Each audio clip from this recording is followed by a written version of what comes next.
said it's like in golf, Yeah, sinking a 2-foot putt. yeah. It's not a tough No, shot. it's not a long shot. The Secret Service person had the long shot. He had a triple the Yeah, distance actually. So it was a terrible thing. Look, uh, it's hard. I have to say this about the Secret Service. When I went down, and I went down based on I think they're screaming, but other people also because people saw this happen. You had so many people. One of the miracles was that nobody ran. I mean, if a gun goes off, the crowd yeah, control people showed us this. When guns go off, and it does happen in stadiums at a soccer match or some kind of a match, everybody flees. They call it a stampede, like cattle. But everybody, and a lot of yeah. people get killed with those stampedes.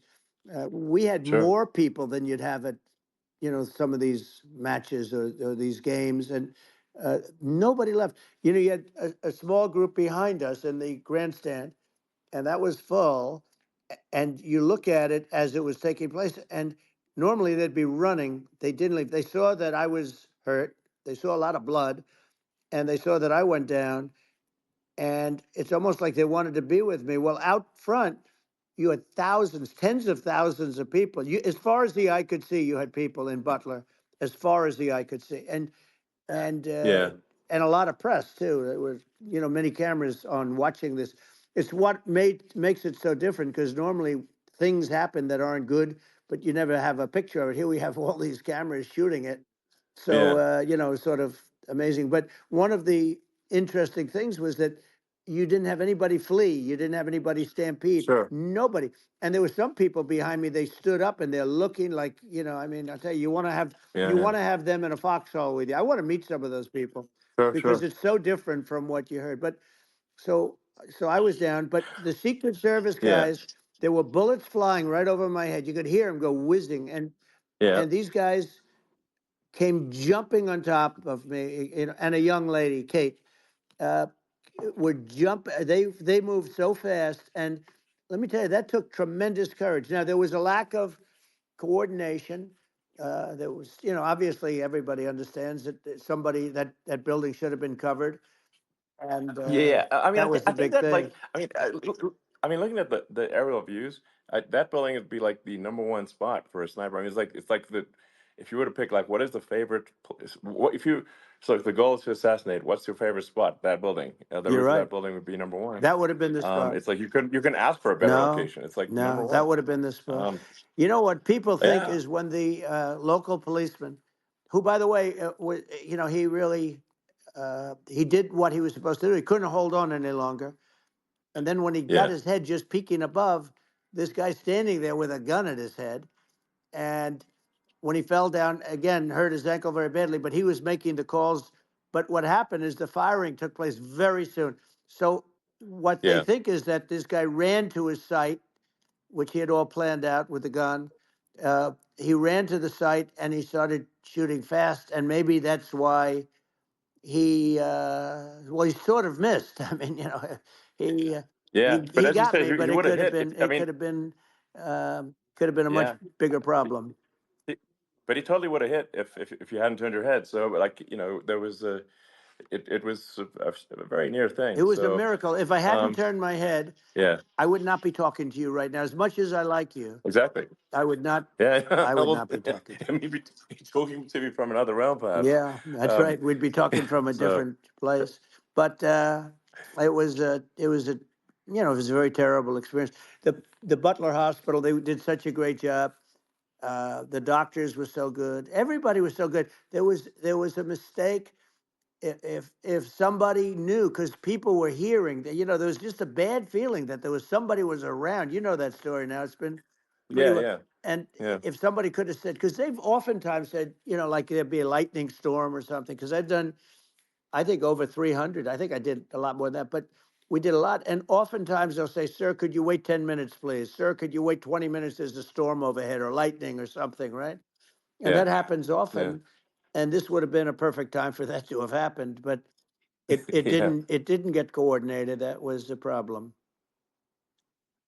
Well, it was your I think your actions in the heat of fire, and like what I find admirable there was that you can't fake bravery under such circumstances. The courage is instinctual or it is not. It's not a rehearsed action. And so I just want to say that I think a lot of people admire your courage under fire there. And Well, yeah, so thank you very yeah, much. I appreciate it. I didn't think of it. I just wanted to get up and I wanted to stand up. I wanted to let people know, I felt I was good when they were on top of me, covering me, actually, very much covering me and very bravely. But I wanted to get up. I said, I want to get up. And they wanted, they have everything there. They wanted stretcher. I didn't like the stretcher. And I knew I was hit in the ear, but I knew I wasn't hit anywhere else. They felt I was hit someplace else yeah, because it was such a lot of blood, and they were sure that I was hit someplace else. And they were saying, "Sir, you were hit in more than the ear." I said, "Nope, I was hit in the ear. I want to get up. Let me get up." And so I got up, and the crowd didn't know what to think. I mean, this was so many people, and you could see they were confused. They didn't know what to think, and I wanted to let them know I was okay. It was very important for me to let them yeah, know that, and they went wild. You've seen the after. They didn't go wild when I yeah, got up because they didn't know, was I alive. You really couldn't tell when I stood up before the hand, before the fist in the air. Uh, they didn't know if I was alive. Nobody did. And when I put the fist up, they were just relieved and happy and thrilled, and the place went crazy. It was pretty amazing. yeah. It was a Well, terrible thing, but it it was was really amazing. incredibly moving. Yeah. Um, well, and I mean, speaking of the sort of slide that got you to turn that saved your life really was the illegal immigration Right. slide. Maybe this That's right. maybe this is worth talking about that It since was. It was. that slide You're saved your right. life No, basically. the illegal immigration saved my life. You're right, but and I I had to know be at that's that the. exact angle. I mean that's a great one. Saved by illegal The immigration. incredible 100%. thing, though, when you talk about the odds, you had to be exactly at that angle. But the Yeah, incredible thing is that the chart, I used it less than 20% of the time. It was just a moment. yeah, It's always on my left, never my right, and it's always at the end of the speech. So here yeah, we have it. It's on the right, not the left. It's at the beginning, not the end. And even the people that put it up, they were unprepared, and they did a great job. They got it up immediately, fortunately. But I looked to the right, and the bullet came whizzing by, hitting my ear. So it was amazing. But when you think of the odds of that, and yeah, yeah, that normally you wouldn't use it. Normally I wouldn't have the thing, and then it would yeah. have been a very different story. It's very much, I say, an act of God. It's a miracle that it happened, and I'm Sure. honored by it. I'm honored by it. Well, what were you about to say about illegal immigration before you were rudely interrupted with a Well, I was bullet? going to say how good the numbers were. By the way, we're going back to Butler, and we're going to go Great. back in October. We're all set up, and the people are fantastic in Butler. It's a great area. Great. These are incredible people. Like the three that, in the case of Corey, killed, and the other two, the families are. I got to know them a little bit, and the families are great. But we're going back to Butler, and I think I'll probably start by saying, as I was saying, As you were prior to saying, being exactly. so So, horribly interrupted. yeah, But yeah. So rudely interrupted by an yeah, assassination so attempt. but no, but the chart, Some people have no manners. Elon, the chart was just a chart that in my last week we had the best illegal immigration numbers, meaning stopping. It was at the lowest. You've seen the chart. It's become quite a famous Yeah, chart, yeah, but that was the lowest yeah, point ever recorded. It was a really, I mean, I was very proud of those numbers. And then you see what happened with these people, Kamala and Joe. You see what happened. They just let it go. I had remain in Mexico policies. I had all these different policies that was so good. Uh, Guys like Tom Holman and Brandon Judd from Border Patrol. These are all people that they've been on television. They says the best numbers we've ever had. We had so many different checks, catch and release in Mexico, not the United. We had catch and release in the United States. We had it in Mexico. We had so many things. We had things where if people, many people come in there, they have contagious diseases. We had everything passed. If you have a contagious disease, I'm sorry, but we cannot allow you into the country. So we were setting Yeah, literally records, and I all I was doing is showing that, and I use it sometimes, sure. and in this case, I'm glad I used it. I can tell you that, but they were fantastic numbers. But I'm going to sleep with that chart always.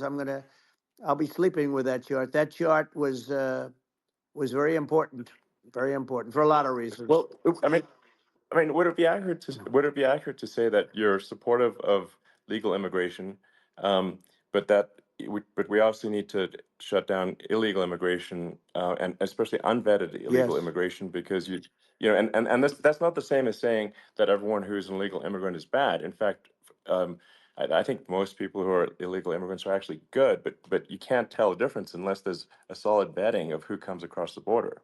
Does that accurately 100%. represent your position? I say it Okay. very simply. They have to come in legally. They have to be checked Yeah. because look, Kamala was the border czar. Now she's denying it. Everything that I do, she's Yeah. saying she was strong on the border. We're going to be strong. Well, she doesn't have to say it. She could close it up right now. They could do things right now. It's horrible. Uh, no tax on tips, and all of a sudden she's making a speech and there will be no tax on tips. I said that months ago. And by the way, they had just the opposite. They had not only tax on tips, but they hired 88,000 IRS agents, and many of them were assigned to go get waitresses and caddies and all of this on tips. They have a policy. They had a policy that they were really going to go after you and were really harassing people horribly. And then all of a sudden, for politics, she says, she comes out with what I said, which I think is terrible, and I think it's also hitting them very hard. These people are fake. Now they're also saying they did a good job on the border. We had the worst numbers in the history of the world, not of our country. There's never been a country in history that has had a catastrophe like this. We've had, I believe, and I think you believe this too. You hear 12 Yeah. million, 13. I believe it's over 20 million people came into our country, Yeah. many coming from jails, from prisons, from mental institutions, or a bigger version of that is Yeah. insane asylums, and many are terrorists. And I'll tell you what, they're coming not just from South America, they're coming from Africa, they're coming from all over the world. They're coming from Asia, they're Yeah. coming from the Middle East, they're coming from countries that are uh, stupidly and horribly bombing Israel October 7th. They're coming from all over the world. And you look at it's so sad October 7th because it should have never happened. Yeah. It's so sad when Sure. you look at Ukraine. It should have never happened. We have a defective Yeah. government. These are defective people, and they're not people that should be running it. But where you see it the best is the border, because you have millions of people coming in a month, and then she gets up and she tries to pretend like she's going to do something. She had 3.5 years. And by the way, they have another 5 months that they can do something, but they Yeah. won't do anything. It's all talk. She's No. incompetent and he's incompetent. And frankly, I think that she's more incompetent than he is. And that's saying something because he's not too good. Yeah. No, I think it is essential to have a secure border. I mean, you're really not a country unless you have a Correct. secure border. And And uh, secure elections, you too. know, yeah, absolutely secure elections, and so it's just essential to have a real border, or we can't function as a country, and our service, our central services are being overwhelmed in a lot of cities, um, and as we were talking about earlier, I think having a legal immigration process that is smooth and efficient and done well, and speaking as someone who is a legal immigrant, and I think I mean, like one way to think of it is, who do you want on your team? Um, who do you want on Team America? And I think we want to just say, okay, we want to let in people who are gonna, be great contributors to our society and to our economy, Right. and who do you want on the team? And it's not to say that, like in my opinion, actually, I'd say like probably most of the illegal immigrants actually are actually good, hardworking people. That's my opinion. But some are not, and and you just have this sort of adverse selection process where, if somebody's if somebody's like you know, uh, has a career in theft or robbery, I don't understand what's taken them so long to get here. Because we're in such a target-rich environment. Um, I mean, why aren't more people who have a career in, bad things coming here sooner? Because I mean, it's a piece of cake to go rob, houses in LA or New York, compared to other parts of the world. And in a lot of places in America, if you try to stop the person who's robbing you, you'll be arrested. Yeah. Yeah. So it's insane. It's right. I mean, what's happening with crime, and our police are so good, but they're not allowed to do their job. But I have to tell you, Elon, I They're hate not. to say it because it's such a downer to say it. I hate to say it. I hate it, but uh, you have a lot of people that just shouldn't be. I think it's a much bigger number than you think. They're I allowing, think you're again, right. they're Yeah. allowing people from their jails. And if you were running one of these countries where they're coming from, you would have had all of them. As an example, Venezuela, their crime is down 72%. They're taking their drug dealers, they're taking, frankly, their prisoners, they're emptying out their prisons. They're taking their criminals, their murderers, their rapists, and they're Yeah. delivering them into But the. that's what Castro did Yeah, that. well, he did He, on a much smaller scale. yeah. You know, it was a much smaller Yeah. scale. But this is a massive scale because this is being done worldwide. But here's what's happening: crime all over the world is down. And wait till you see the numbers that we have. You know, this is migrant crime. This is crime that's going to be. Yeah.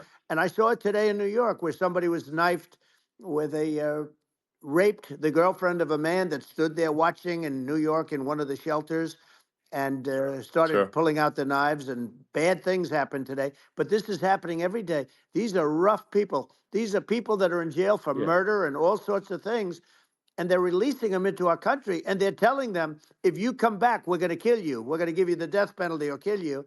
So they don't want to come back. But these are rough people. Yeah. These are criminals that make our criminals look like nice people, and it's horrible what they're doing. And she's in charge of it because now she's trying to say she Sure. had nothing to do with it, and she's such a liar because she was called the border czar the first day, and it was on the headlines of every newspaper. She's the border czar, and she never even went there. She went to one location which had nothing to do with where the problem is.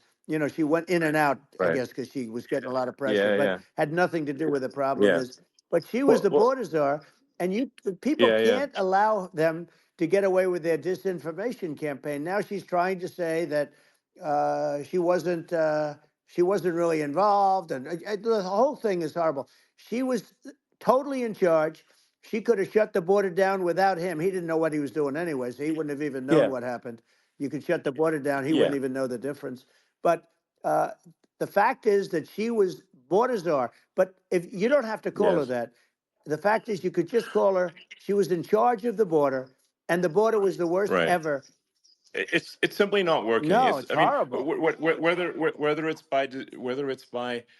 whether it's a question of intention or competence, either way, we don't have a secure border, and we have people streaming over like it looks like a World War Z zombie apocalypse at times. And sometimes you got to sort of wonder, like, is it real or not? So because you see things, you're like, is it real? So I went to the border at Eagle Pass, and I saw for myself in Texas, and I was like, okay, it's real. I'm like seeing this in real time. I actually posted the video like just live. I just flew there one day and just to see, hey, is this made up or real? And I'm just seeing people stream across the border, and I have to say, at least the people that I saw did not look friendly. So These are people people. can look at my video and say, hey, Yeah. these people look friendly. I don't look super friendly. So, These are people that um, Elon would not be the same man if he had to walk across the street and look these people in the eye. These are rough people. These are really rough people coming across. And I know rough people. And these are people that we don't want in our country. And the caravans are coming in and they're putting and who's doing this are the heads of the countries. And you would be doing yeah, it, and so would I. And everyone would say, oh, what a terrible thing to say. The fact is, it's brilliant for them because they're taking all of their bad people, really bad people. And I hate to say this, the reason the numbers are much bigger than you would think, is they're also taking their non-productive people. Now, these aren't people that will kill you. We have enough of them, but these are people that are non-productive. They are just not productive. I mean, for whatever reason, they're not Yeah, yeah, workers, or they don't want to work, or whatever. And these countries are getting rid of non-productive people in the caravans in many cases, and they're also getting rid of their murderers and their drug dealers and the people that are yeah, really brutal people. And they're coming into our country yeah, at levels that have never been seen before. And I saw an ad just before I got on the air. I'm walking over here, and I saw an ad by Kamala saying how she is going to provide border security. Where has she been for 3.5 years? For 3.5 years, yeah. No, no. we have 20 million people This I poured think is in. It's a terrible yeah. I thing. think this, frankly, I think this is a fundamental existential issue for the United States. And if we have another 4 more years of open borders, and it's going to be even worse with another 4 more years, it's going to be even worse than it's been for the past 3.5 years. I'm not sure we've got a country You don't have left a country at that left. point. Elon, if they get in, you will have 50 to 60 million people from all over the world, not South America only. You know, we think of South America, we think of Honduras and El Salvador, Guatemala, and Mexico, you know, the four. But it's not that, it's everywhere. They're coming in from Yeah, everywhere. And I had to stay in yeah, I think Mexico. this is a super important Yeah. point. Like people, it's like basically when I went down there, I was like, well, where are people from? It's like almost no one was from Mexico. To be No, clear, Mexico it's less, just less it's of just the the others. border. It's just the border with Mexico. But the people coming in, it's Earth, the rest of Earth, and America is only about 4 or 5% of the population of Earth. It would only take a few percent of the rest of Earth to overwhelm everything in the We're U.S. already So overwhelmed, Elon. We're overwhelmed. You had to see the news tonight about New York. New York, and I love that place, and what they're doing to it is horrible, what they're doing to it. And all the courts do is they yeah, try and focus on Trump. Okay, then let's focus on Trump, who did nothing wrong. I complain about a rigged election. Elon, what's happened is unbelievable. You have from Africa, from the Congo, they're coming from the Congo, and 22 people came in from the Congo recently, and they're murderers, and they're dropped. They drop them. They take them out of jails, which is very expensive, you know, to maintain the jails. Although they don't do too much maintaining, I can tell you. But they take them out of jails, prisons. They take them out, and they bring them to the United States. They deposit them in the United States and say, "Don't ever come back, or you're going to be executed." And they don't want to come back, but they won't come back. sure. But they're coming from Africa. They're coming from Asia. They're coming from the Middle East. They're coming from South Well, America. just They're Earth, coming from rest of Earth, everywhere. basically. And there are a lot of Yeah, really everywhere on bad Earth. ones. It's just a, it's just an everywhere on Earth thing, and it's just not possible for the United States to absorb everyone from Earth, or even a few percent of the rest of Earth. It's just not possible. Well, So Elon, we're going to have that's just to yeah. finish this up. We're going to have the largest deportation in history of this country, and we have no choice. Otherwise, we're going to have a country. What they've done to our country. Think of it, with in Venezuela and in some of these other countries, crime is down 50, 60, 70, 80%. And you would be the same. You would have. Yeah, I'll yeah, tell you what. Venezuela has not gotten rid of all of them. They've gotten rid of about 70% of their really bad people. Their jails are about 50% uh, put into the United States. Same with other countries. Some sure. are at 30%, some are at 50%. They're all different. But the bottom line is they're all going to be at 100%. Why wouldn't you put 100% of? Yeah, And they're doing it right now while this third-rate phony candidate. Don't forget, I beat Biden. He failed in the debate miserably. And, some people said, oh, gee, it's too bad. It's too bad he did so badly, or I did well in the debate. The first night they said, wow. One of the people at CNN said that was the greatest debate performance I've ever witnessed. And then 2 days later, they didn't talk about that. They just said he was bad. But that's okay. That's the way I get treated. And I don't mind that at all. What I can tell you is this: we cannot have a Democrat. We cannot have her. She's incompetent. She's as bad as Biden in a it's different. Look, yeah. she hasn't done an I mean, interview since this yeah, whole scam started. well, And say what you want. This yeah, was a coup. This was a coup of a president of the United States. He didn't want to leave, and they said we can do it the nice yeah. way or we can do it the No, hard way. Yeah, not, I mean, they just took him out back behind the shed and basically shot him. You know, Oh, what they did Biden. with this guy, So and I'm no yeah, fan of his, and he was a horrible president, the worst president in history. And one of the reasons he was so bad, first of all, the Israeli attack would have never happened. Russia would never have attacked Ukraine, and we'd have no inflation. And we wouldn't have had the Afghanistan mess, if you think of it, well, and we wouldn't have had yeah, Afghanistan. But we think of it, well, yeah. you take a few of those events away, and we have a different world. We would also have No, no no, you're yeah. inflation was caused by oil. Yeah, no, no, I think you're making an excellent point here, which is that when other countries can, that are, are thinking about invading or doing bad things, when they're thinking about that, they're thinking about, okay, what's the American president going to do? And do they fear the American president, or is there someone they do not respect or and do not fear? And I think they would they rightfully be. I mean, look at that the footage of the assassination. They're like, okay, uh, President Trump is like, don't mess with me. I mean, that's like, but whereas I think people are not going to be, and they obviously have not been at all intimidated by Biden, and they certainly will not be intimidated by Kamala. And you have to really think of that in the context of global security.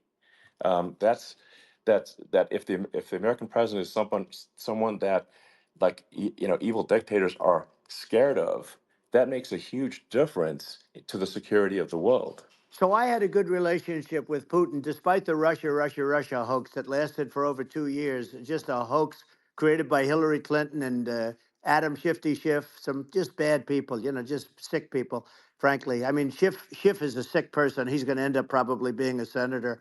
It's hard to believe. The whole thing is hard to believe. But, they put our country in danger with that stuff, too. They actually, when they make up stories, and you have to fight your way out of it for a long time. But I know Putin very well. I got along with him very well. He respected me, and it's just one of those things. And we would talk a lot about Ukraine. It was the apple of his eye. But I said, don't ever do it. Don't ever do it. I shut down Nord Stream 2. That was the big oil pipeline, the biggest, I think, the biggest pipeline in the world going all over Europe. I shut it down. Biden came, and then they say, Yeah, I loved Russia. I was a friend of Putin, and I loved Russia. No, he actually said to me one time, he said, if you're my friend, I'd hate to see you as an enemy. I shut down his pipeline, the biggest pipeline. They were looking at that to yeah, fund, and this pathetic president gets in there, and the first thing he did, one of the early things he did, is he shut down Keystone XL pipeline, which is our pipeline that would have employed 48,000 people, pipeline workers, shuts it down. That was, a massive job that Obama refused to allow. yeah, I allowed it in my first week because it was jobs and it moved oil. And by the way, in a much more environmentally friendly way. It's underground. It's not a truck that catches on fire or a train that catches on fire. But think of it. He shut down the uh, XL pipeline, the Keystone XL pipeline. He yeah. shuts that down and he approves the Russian pipeline, It doesn't make any right? sense. It's like it's inconsistent. Certainly but I mean, I think it's just worth emphasizing to listeners the immense importance of whether the United States president is intimidating or not intimidating, and how much that matters to global security, because there's some real tough characters out there, and if they don't think the American president is tough, they will do what they want to I do, know every one of and them. it puts the whole Yeah. world in danger. Elon, I know every one It's of a them, big and I know deal. them well. I know Yeah, Putin. I know President Xi. I know Kim Jong Un of North Korea. I know every one of them. And let me tell you, people will say, "Oh, this is terrible." He said, "I'm not saying anything good or bad. They're at the top of their game. They're tough. They're smart. They're vicious, and they're going to protect their country. Whether they love their country, they probably do. It's just a different form of love, but they're going to protect their country. But these are yeah, tough people at the top of their game. And when they see a Kamala or when they see Biden, Sleepy Joe, they can't even yeah, believe it. They can't believe this happened.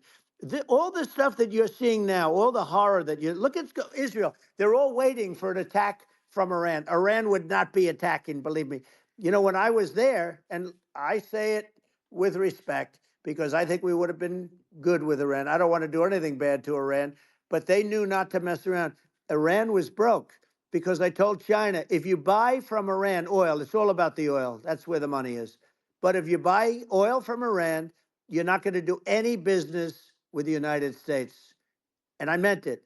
And they said, we'll Yeah, pass. yeah, They didn't buy oil. Other countries, likewise. sure. You want to buy, you're not doing business with the United States. And they were at a point where they had no money for Hamas. They had no money for Hezbollah. They had no money for any of these instruments of terror. And it was amazing. In fact, there were articles when I was leaving, which is hard to believe, actually, especially when you look at what's happened to our country. Our country is so bad right now. It's such a different place. We were respected. Think of it. 4 years ago, we were so respected to a point where when I said don't buy oil, they didn't buy oil, but they had no Yeah, money, yeah, and Israel would have never been attacked. Zero chance. And again, I said to Vladimir Putin, I said, don't do it. You can't do it, Vladimir. You do it, it's going to be a bad day. You cannot do it. And I told him things that what I do, and he said, no way. And I said, way. And it's the last time we ever had the conversation. He would never have done. I got along well with him. I hope to get along well with him again. Getting along well with them is a good thing, not a bad thing. I got along well with Kim yeah, Jong Un when I met with President Obama just before entering. It's a sort of a ritual, and I sat down with him and we talked. It was supposed to be for a very short period of time. It turned out to be a long period of time. I said, "What's the biggest problem?" He said, "North Korea." I had that problem worked out very quickly. It was nasty at the beginning with Rocket Man and all the different things, yeah. but all of a sudden I Those got a some those call. those some Oh, those were some epic tweets, by the way. yeah, they Those were were no, like they were epic. absolutely. Everything he said that he has a red button on his desk. I said, I have a red button on my desk too, but my red button is much bigger, and my red button works. And then I called him Little Yeah. Rocket Man, of Little Rocket Man. Anyway, here's the bottom line. All of a sudden I got a call from him, and they said they want to meet. They want to meet me. And we met, Yeah, as you remember, we met in Singapore. We met also in Vietnam.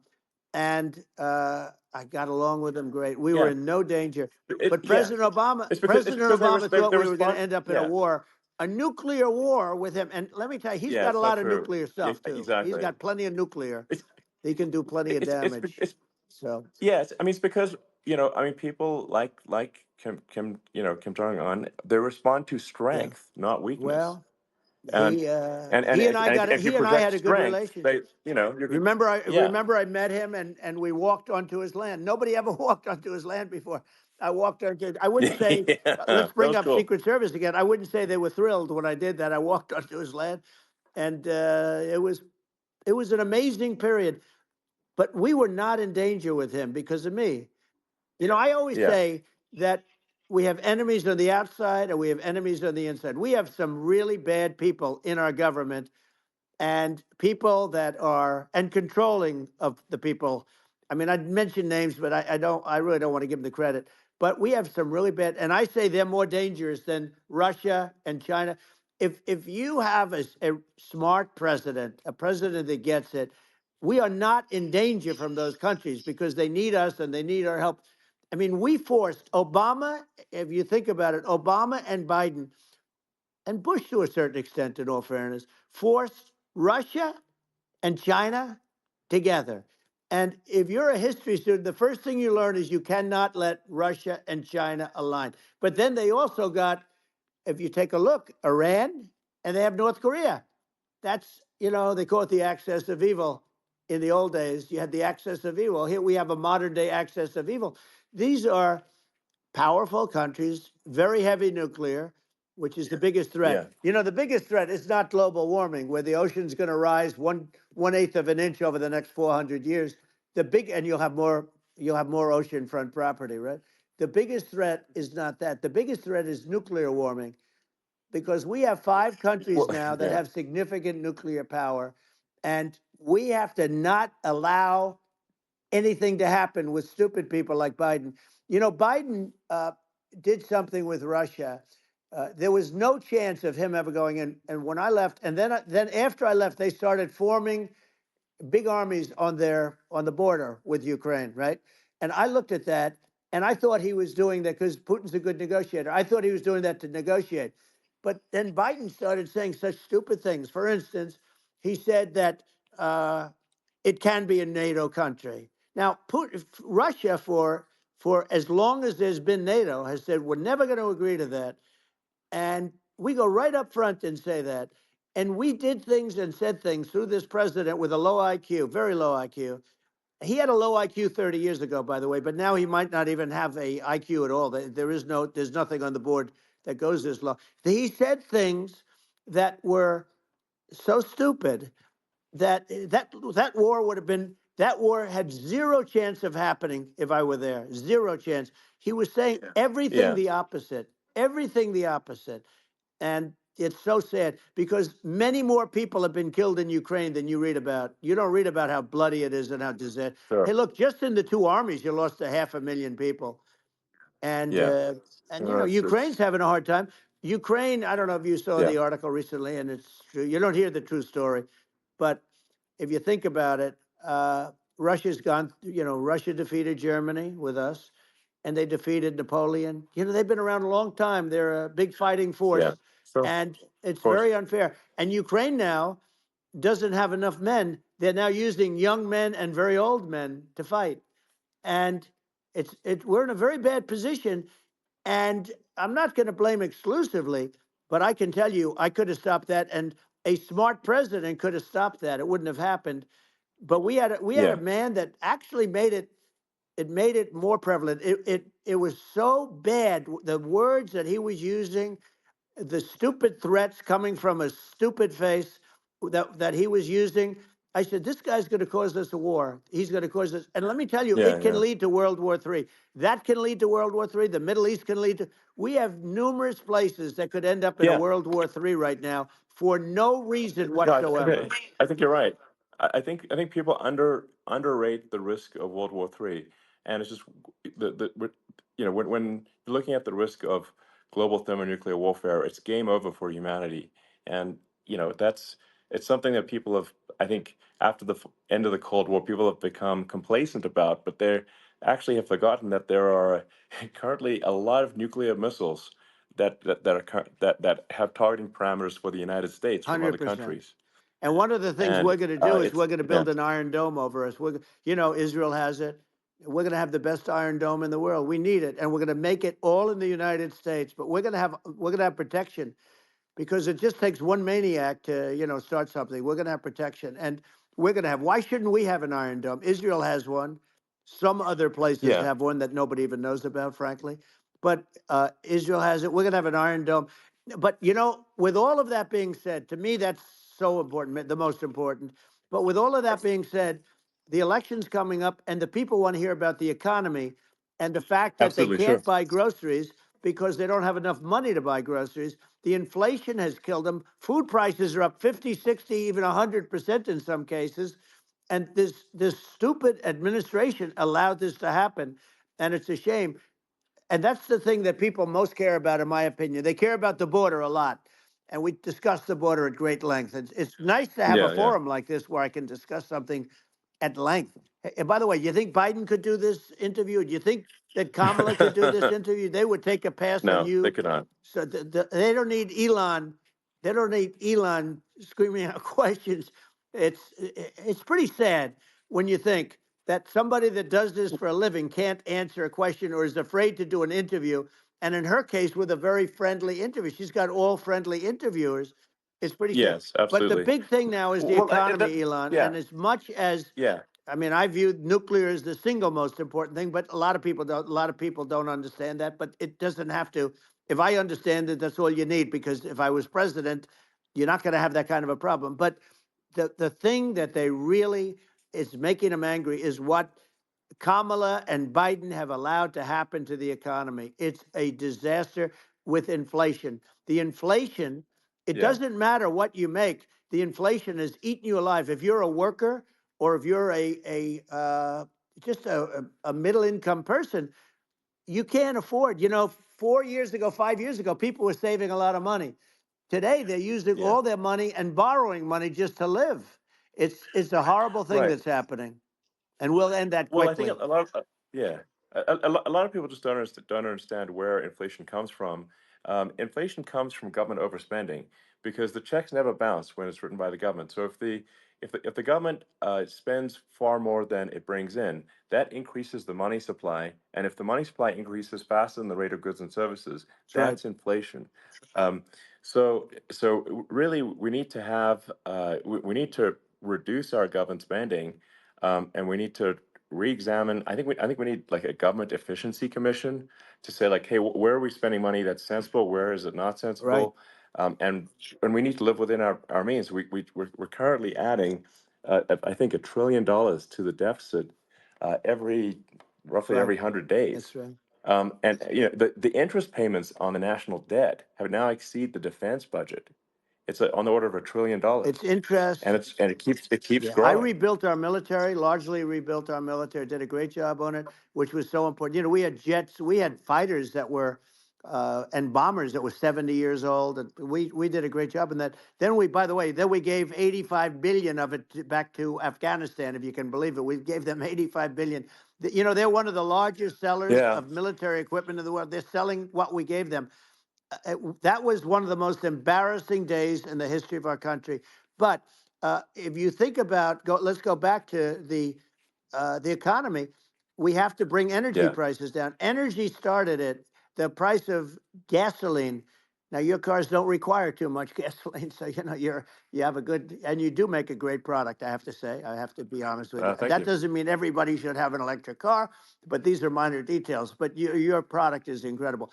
But the thank you. gasoline, Elon, is the cost of energy. Not only gasoline, it's the cost of heating your house and cooling your house. That has Sure. to come down.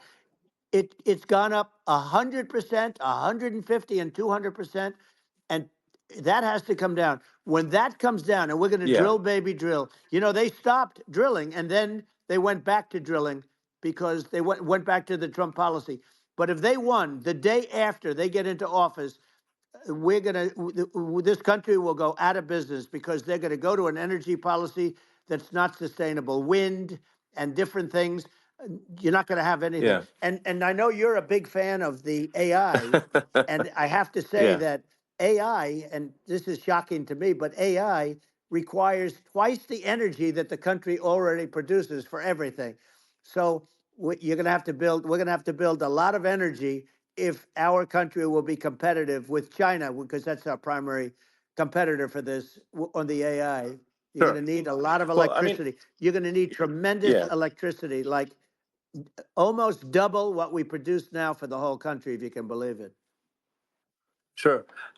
Well, just going, back to this, like this basic thing, which that people try to make it sound complicated, but it's not. But inflation is caused by government Right. overspending.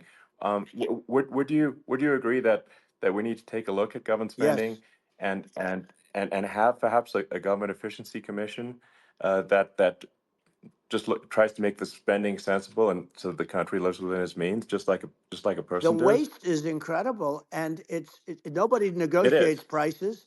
You used to have a lot of people making jets, and you end up with two companies, and they'll probably try and merge at some point. I mean, I went through it like Air Force, just a thing like Air Force One. One of the first documents they asked me to sign, a general walks in, sir, would you please sign this document? And what is it? Air Force One. That's with Boeing, which is basically two planes, two 747s, and the price was Yeah. $5.7 billion for two planes. Now they're Wow. highly sophisticated. That's They're insane. even nicer than your plane, okay? But much more sophisticated. They're very. I won't say what's on it, but they got a lot of stuff on it. Anyway, but it's Sure. 5.7. I That's a crazy It's a number. crazy number, but I said I'm not going to pay 5.7. I'm not going to do it. I said, who made the deal? Obama and his people. I said, well, then I know the deal's no good. I'm not going to do it. And over a course of about 4 weeks, by my saying I'm not going to do it, I got the price reduced by $1.6 billion for the exact same plane, other than we had a nicer paint job, if you want to know the truth. But for the exact same plane, I saved one. And I said to Boeing, man, you guys must make a lot of money if you can reduce the price by that. But now what I do hear is that they're going back to the Biden administration and wanting big cost overruns, because they see these dopey suckers in there, and they'll end up getting some of the money back. But I shaved it by $1.6 billion for the exact same plane, and you can now take that and multiply that out times thousands of other Exactly. items, and Multiply it by yeah, a the zillion, numbers are and yeah, yeah. astronomical. I agree with you. Well, I mean, if so, I think it would be great to just have a government efficiency commission that takes a look at these things and just ensures that the taxpayer money, the taxpayers' hard-earned money, is spent in a good way. I'd be happy to help out on such a commission I'd love if it. it were formed. Well, you're the greatest cutter. I mean, I look at what you do. You walk in and you just say, "You want to quit?" They go on Yeah, strike. I won't mention the name of the company, but they go on strike, and you say, "That's okay. You're all gone. You're all gone." So every one of you is gone, and you are the greatest. You would be very good. Oh, you would love it. But if you look at Argentina. well, I'd be happy to Yeah, by help the way, out. congratulations. I Yeah, just looked at the number of people that are listening to you and I chat. We'll call it a chat. But yeah. congratulations. This is very good. I mean, it's great. And you're an interesting character. The new head of a place called Argentina, and he's a big, Malay's awesome. he's great. And Yeah, he's a big MAGA fan, that he ran on MAGA. And he took it to an extreme too. He ran on MAGA, and I hear he's doing really a terrific job. It's called "Make Argentina Great Again." It worked out perfectly. He came in, he bought a lot of hats, he brought over, but he's doing a big job. He really cut, and I'm hearing yeah, they're starting to do pretty well. Inflation's getting down. They had like two yes, thousand exactly. percent, and they had inflation like not normal inflation. They had the real deal, but we're going to Yeah, have that pretty soon. We have, I think we yeah, have the worst inflation we've had in 100 years. They say it's 48 years. I don't believe it. I think we have the worst. They yeah. don't include a lot of the items that should be included. You know. Yeah. Well, it's just from government overspending and not spending taxpayer money Yeah, effectively, and having just like so many departments you can't even name them all. And what Malay is doing is he's cutting government spending. He's simplifying things. He's having putting in regulations that make sense, and I and we're Argentina overnight is experiencing a giant improvement that's in right. prosperity. But it's also a lesson for the United States, which is that um, Argentina used to be one of the most prosperous countries in the world. Um, That's in, right. in the like in the 30s, 40s, and because of bad government policy, it ruined the country. And if you take Venezuela, for example, Venezuela should be incredibly prosperous. They have phenomenal reserves of everything, oil, everything, and it should be prosperous. But if the government's wrong, it impoverishes the people. And so I think we should not be complacent in the United States and thinking that and taking our prosperity for granted, because if with bad government policy, we can run the country into the ground, and that's just something people should bear in mind. Don't take prosperity for granted. Well, think of education. So we're ranked at the bottom of every list of the top 40. We're ranked number 40, number 38. Uh, Norway, Switzerland, Sweden, different countries are ranked good. Actually, China's pretty close to the top. They're a top 6 or 7, but we're ranked at the bottom, almost at the bottom, 38, 39, 40. In other words, horrible. And yet we spend more per pupil than any other country in the world. So we spend more. And what I'm going to do, one of the first acts, and this is where I need an Elon Musk, I need somebody that has a lot of strength and courage and smarts. I want to close up Department of Education, move education back to the states, Yeah, where states like Iowa, where states like Idaho, not every state will do great, because states that basically aren't doing good now. You look at Gavin Newsom, the governor of California. He he's terrible. He does a terrible job. So he's not going to do great with education. But of the yeah, 50, I would bet that 35 would do great, and 15 yeah, of them, or 20 of them will be as good as Norway. Norway is considered great. Uh, you can name them. I mean, they're so good. Some of yeah. these countries are so good. But if you go into some of these really well-run states, we have states that don't know what debt is. We have states that have low taxes, no debt, everybody working. They're really well run, Sure. and maybe they have certain advantages in terms of location, in terms of the land, or the sun, and the water and the whole thing. There are a lot of advantages that some people have. But if you moved education back to the 50, you'll have some that won't do well. but you'll have, they'll actually be forced to do better because it'll be a pretty bad situation. Yeah. But if you think Well, about it, yeah, you'll have some yeah, of yeah, these states. I'll bet you'd have 30, 35 states. It'll be much better. And you know what it'll cost? Less than yeah, half what it is in Washington. And yeah. these people don't care Well, about the yeah. students in these, faraway states. And it'd Well, be unbelievable. yeah. I think you're making a good point in that if the states have to if each individual if each state has to compete against other states, then people will That's naturally right. move to states where it's better. Well, like Um, California, as we said, it's a badly run state. I could go through it. I got so many friends that are in those states, even if they're Democrats. I hate to mention certain states, but Illinois is badly run with Pritzker. He's a real loser.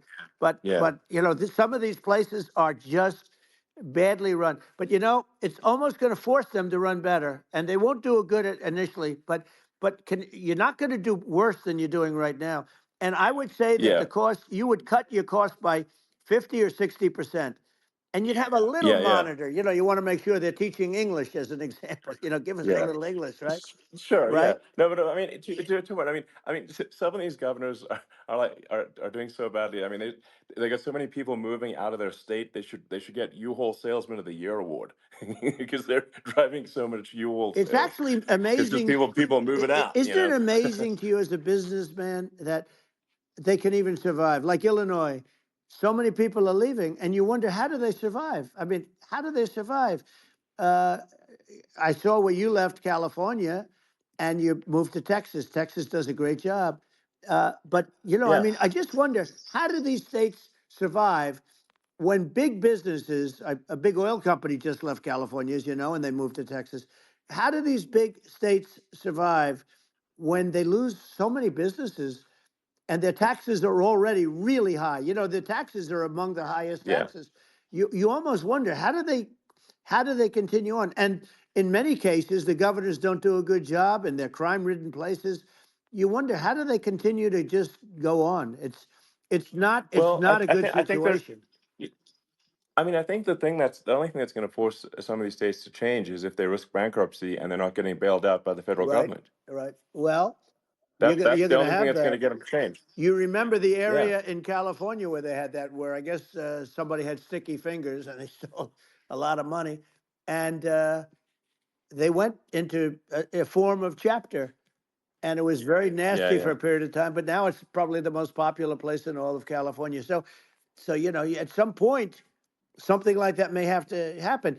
But the problem is, you can't penalize people that loan money to the state when you have incompetent people like a Pritzker. Look, the family didn't want him in the family business, and then he ends up being governor of Illinois. So what is he going to be? Is he going to be a great governor? And you have people. I could name every one of them. I got to know every one of Yep. these, and some are very good, and some are just horrible. Well, I think that I mean the larger point here, too, as you're saying, like a lot of people are concerned about the economy, a lot of people are concerned about inflation, and inflation is effectively a tax on people that save money, Yeah, and for people that are working day to day, it's just a form of taxation, and if we can solve the government spending problem, we'll solve the inflation problem, which means people will have a better standard of living, and yeah. that's a really big Well, the deal. people that got hurt Um, worst are the people that did it the way they were taught to do it all through, their younger life and their young life and their whole life. The people that saved money and then they got no interest on their money and inflation destroyed them. And frankly, they were almost better off if they didn't do anything like that. I mean, those people have been absolutely decimated, and we're going to bring those people back and help those people. We've got to get the prices down. When I look at bacon costing 4 or 5 times more than it did a few years ago, sure. when you look at some of the food products in grocery stores, people go, they can't believe it. They used to be able to buy a whole cart, and today, a lot of people just don't have the money. They go in and they can't buy anything. They look at Yeah, it's it's sticker I think shock. They it. call it Yeah, sticker shock, right? I think it really just comes, like I said, I think it just comes down to really, I guess, two things, which is that if you solve government overspending, you solve inflation, which improves living Right. standards of the average person, and then if you deregulate, like have sensible regulations, so because a lot of the regulations are nonsensical and cause the cost to be extreme for no reason, but unless you've got effective deregulation. Like Reagan did a great job on deregulation in the '80s, but it's been 40 years since we had That's right. anyone really. I mean, during your administration, we made some progress, but I think there's opportunity to make, I think, radical progress with sensible regulation. Yeah. And Well, if it was Elon, we those two things, yeah, those are the big yeah, deals. we set a record. We did more deregulation and more restrictions on all of the different businesses than any other president. Remember, I had the rule for every one we put in, you have to get rid of 10 or 12. And we did Yes. radical cuts on all of that. And a lot of that's being put back by this administration. And we did radical cuts on things that weren't necessary. But we were all set. We had the best economy ever maybe in the world. And then what happened is COVID came in and we had to focus on that and nobody knew what it was. And I always say I got good marks on economy, good marks on military. We knocked out ISIS. We did so many different things. We rebuilt. But, I never got the credit that we really deserved on what we did with COVID. We never got the credit. But if had that not happened, a gift from China, from Wuhan, came in from Wuhan, the Wuhan labs, and I always said it, and it turned out to be right. But Yeah. had that not happened, we were set to start reducing debt. We were going to reduce taxes further. I gave the largest tax cuts, and we were going to reduce taxes still further for middle income people, not only businesses. But we did it for Sure. businesses because they're the ones that's why we had the great job numbers. But we were set to really start reducing debt. And, we're sitting on the biggest pile of liquid gold anywhere in the world, bigger than Saudi Arabia, bigger than Russia. And we were going to drill and we were going to make so much money. We were going to supply Europe with oil. I had stopped the Russian pipeline and we were going to supply them with oil and gas. We were going to make a fortune. And then the COVID came in, and we really had to divert. Then what happened is when they came in, we kept a lot of businesses alive. If I didn't do what we did, we would have had a 1929 type depression. But the problem is when Biden came in, he got trillions of dollars and just started spending it stupidly. You didn't need it anymore. We got over that bad period where everybody was dying and feeling, it was just not a good period. Interestingly, during his administration, many more people died during his administration of COVID than during my administration, and we really got the brunt of it. But people don't realize more people died during his administration than ours. But it diverted us from doing what I wanted to do. But we had the greatest for almost 3 years. We had the Yeah. great, and you know that probably better than anybody. So many of your friends said to me, the best years we've ever had in business were during the Trump years, and also said that uh, African American, Hispanic American were so incredible. They were having the best Asian American women, men, young people without a diploma, young people that graduated from the best colleges, from MIT, from the Wharton School, from all of the great colleges, Harvard. They were doing better, and people without a diploma were doing better, and everybody was happy. And then COVID came, and we Sure. had the problem is they spent trillions and trillions of dollars. They wasted. They shouldn't have taken any money, and we wouldn't be having inflation right now, which is killing our country. Yeah. Yeah. Yeah, and absolutely. I mean, I should probably say something about, like, maybe my views on climate change Yeah. and oil and gas, because I think I'm probably different from what most people would assume, because my views are actually pretty, I think, moderate in this regard, which is that I don't think we should vilify the oil and gas industry and the people that have worked very hard in those industries to provide the necessary energy to support the economy. And if we were to stop using oil and gas right now, we would all be starving, and the economy would collapse. So I don't think it's right to sort of vilify the oil and gas industry, and I and the world has a certain demand for oil and gas, and it's probably better if the United States provides that than some other Sure. countries, and it would help with prosperity in the U.S. And at the same time, obviously, my view is like we do over time want to move to a sustainable energy economy, because eventually you do run out of. I mean, you run out of oil and gas. It's not there for. It's not infinite.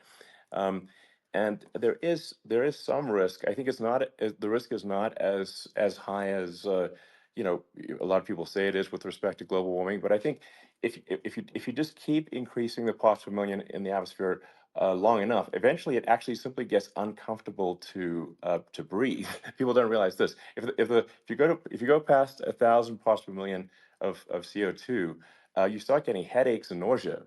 And so we're now in the sort of 400 range. We're adding, I think, about roughly 2 parts per million per year. So I mean, it still gives us.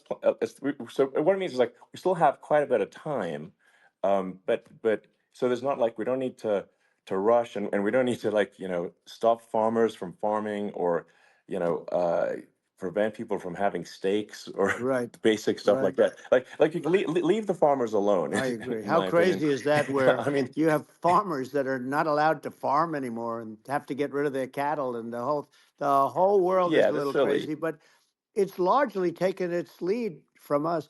I do say though, I've heard in terms of the fossil fuel, because even to create your electric car and create the electricity needed for the electric car. Fossil fuel is what really creates that at the generating plants. And, so you sort of can't get away from it at this moment. I mean, someday you might be able to, but I do hear we have anywhere from 100 to 500 years left. Much of it hasn't even been found yet. Yeah, But there are tremendous, like Anwar. I got Anwar in Alaska approved. Ronald Reagan couldn't do it. Nobody could do it. Everybody tried. Nobody could do it. I got it approved. The first thing that Biden did was unimprove to get rid of it. He ended yeah, it. His secretary went in and she ended it. And what a disgrace. That's Anwar. That's bigger, or they think it could be bigger than Saudi Arabia in Alaska. Could be bigger than Saudi Arabia. But they went in and they terminated it. And I'll get it going very quickly, because not only is it big for Alaska, I mean, you talk about economic development, that for the United States, I mean, that is, they say bigger than Saudi Arabia or the same size, and pure, yeah. really good stuff. And, they end it. So I think we have, perhaps hundreds of years left. Nobody really knows. But during that Yeah. during that I mean, time, my something will estimate. come around that will be Yeah, very good. yeah. Yeah. Well, I mean, and my estimate would be, a little more uh, aggressive than that, but it's not the sort of like we're all going to die in 5 years stuff. That's obviously BS. Um, but I mean, my view is like if you just look at sort of the parts per million that increments every year, you get sort of 2 or 3 parts per million every year of CO2. Uh, y- I mean, I think some of that it's problematic if it accelerates, if you start going from two or Right. three to say five, and then there may be some situations where you get just a step change increase in the CO2. Hmm. Um, and and I think we don't want to get too close to 1,000 ppm, because like that's actually makes it uncomfortable to breathe. Like just existing in 1,000 ppm CO2 is uncomfortable. That's like that's considered like an industrial hazard. Right. Just so it's that's actually you start getting headaches and stuff. So it's even without global warming, it's not comfortable to live. So you don't want to get too close to that. But I mean, I think we've got. I think we want to just move over, and like, and if I don't know, 50 to 100 years from now, yeah, we're I don't know, mostly sustainable. I think that'll probably be okay. Um, so it's not like the house is on fire immediately, but I think it is something we need to move towards. And on on balance, it's probably better to move there faster than slower. But like I said, without vilifying the oil and gas industry, and without causing hardship in the short term. I think this can be done um, without but people can still have a stake, and they can still drive gasoline Sure. cars, and it's okay. It's like it's not. I don't think we should vilify people for it, but I think we should just just generally lean in the direction of sustainability. And I actually think solar is going to be a majority of Earth's energy generation in the future, and it's certainly trending that way. Mm-hmm. And so you get the solar power, combine that with batteries, so because obviously the sun doesn't shine at night, and then you use that to charge the electric cars, and you have a long-term sustainable solution. And that's what Tesla's trying to move things towards, and I think we've made a lot of progress in that regard. But when you look at our cars, we don't believe that environmentalism, that caring about the environment should mean that you have to suffer. So we make sure that our cars are beautiful, that they drive well, that they're fast, they're sexy. I mean, they're cool. In fact, literally, I made this sexy joke: Model S, Model 3, Model X, and Y spells out sexy. It's probably the most expensive joke out there. Um, but I don't know, I like cheesy humor, so, um, but I'm a big fan of, like, let's have an inspiring future, and Yeah. let's work towards, a better future, and we can do so without demonizing Right. people. I'm okay. You know, It's very interesting. You use the word global warming, and today they use the word climate change because you have some places that go up, and so they were getting themselves in a little trouble with the word global warming because not every place is warming. Some places are going the opposite direction. But I'm sort of waiting for you to come up with solar panels on the roofs of your cars and on the trunks of the cars, and it just seems like something that at some point you will come up with. I'm sure you'll be the first, but it would seem that a solar panel on the roofs, on flat surfaces, on certain surfaces might be good, yeah, at least in certain areas of the country where you have the world sure, where you have the sun. But I would think, and I have no idea because that's not my world, but I would think that this would be something that would be interesting. But the one thing that I don't understand is that people talk about global warming or they talk about climate change, but they never talk about nuclear warming. And to me, sure, that's an immediate problem because you have, as I said, 5 countries where you have major nuclear, and probably some others are getting there, and that's very dangerous. That's where you need a strong American president because you don't want to have this proliferation. But you have 5 countries and getting more. China is much less than us right now, but they're going to catch us sooner than people think. They're way lower. Russia and us are number one, and I mean, we're sort of tied. And China is far behind, but they're developing at a level that you're not surprised to hear very fast. They'll end up catching up, maybe even yeah, surpassing. But to me, the biggest yeah, problem is not climate change. It's not, and everything's a problem, but it's degrees. To me, the big problem is the nuclear power. The power of nuclear is so great. And when I talk yeah. about Nuclear power is underrated. It's I'll awesome. prevent World War Yeah. III, Oh, I will. But the okay. truth is that you have to, because this is no longer army tanks going back and forth and shooting at each other. This is Yeah. a level of destruction and power that nobody's ever seen before. Yeah, and actually, there's the bad side of nuclear, which is a nuclear war, very bad side. But there's also, I think, nuclear electricity generation is Absolutely, you're underrated, right. and it's actually, people have this fear of nuclear electricity generation, but it's actually one of the safest forms of electricity generation. It's just a huge misunderstanding. Um, and if you look at the injuries and deaths, caused by, say, I mean, I'm not going to try to pick on coal mining, but just any kind of mining Right. operation, and there's a certain number of injuries and deaths per year, and you compare that to nuclear. Nuclear is actually way better. So it's underrated as an electricity source, and I think it's something that's worth reconsidering. But there's so much regulation that people can't get it done. So that Maybe they'll have sort to of change the have it, name. The name is just, it's a rough name. There are some areas yeah, it's a rough like when name. you see what happened in, Good bad right, branding. The we'll have to branding's rough. rebrand it. We'll have to give it a good name. We'll name it after you or something. No, No, it no, has things. hey, it has a branding problem. When you see what happened in It does have a branding problem. when you see what happened in Japan, where they say you won't be able to go on the land for about 3,000 years. Did you ever see that? And in Russia, where they had the problem, where there's a lot of bad things happened, and they have a problem. And they say that in 2,000 years, people will start to occupy the land again. You realize it's pretty bad, No, but that's not true. but you're Well, no, right no, about it. It's it's amazing. it's actually not that bad. So like after Fukushima happened in Japan, like people were asking me in California, are we worried about like a nuclear cloud coming from Japan? I'm like, no, that's crazy. It's actually it's not even dangerous in Fukushima. I actually flew there and ate locally grown vegetables on TV to prove it. Um, and and I donated a solar water treatment, a solar powered system for a water treatment plant, and Yeah, but you haven't because the been danger feeling is so just well lately, and I'm worried about no, it. no, but I mean, I'm it's just only kidding. it's I'm only. fine, It's like Hiroshima and Nagasaki were bombed, but now they're like full cities again. So Right. it's Well, that's clearly great. not That's great. something that That's um, great. so it's not as scary as people think, basically. But Yeah. um, let's see. I mean, are there some other topics we should touch on? Oh, like lawfare. I think Well, we need to be eh, concerned about. what they've done to Um, this country. obviously, Yeah. yeah. Well, we just won the big I mean, case in Florida.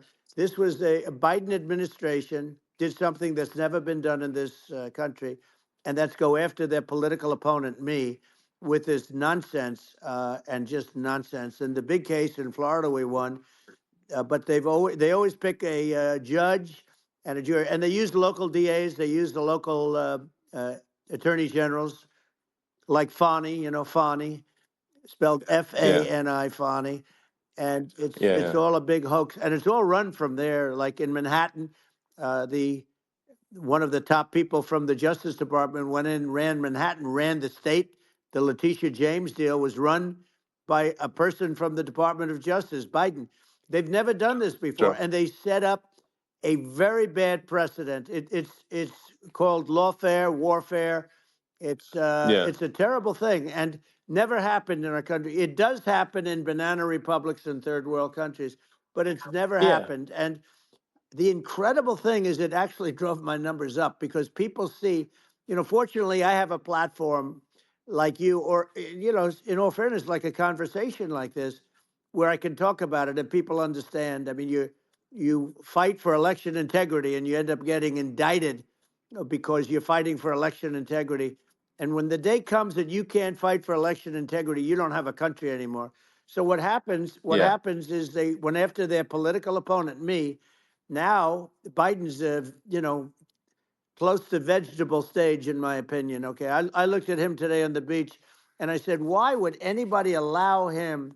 The guy could barely walk. Why would anybody allow him? Does yeah. he have a political advisor that thinks this looks good?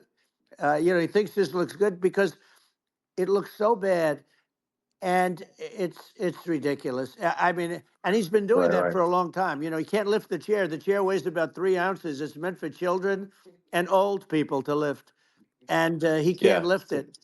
The whole thing is Well, crazy. he's clearly not, I mean, he's clearly like we just don't have a president right You now. don't That's have a just obviously president, the and case. she's going to be worse than him Um, because she is a San Francisco liberal who destroyed San Francisco, and then as Attorney General, she destroyed California.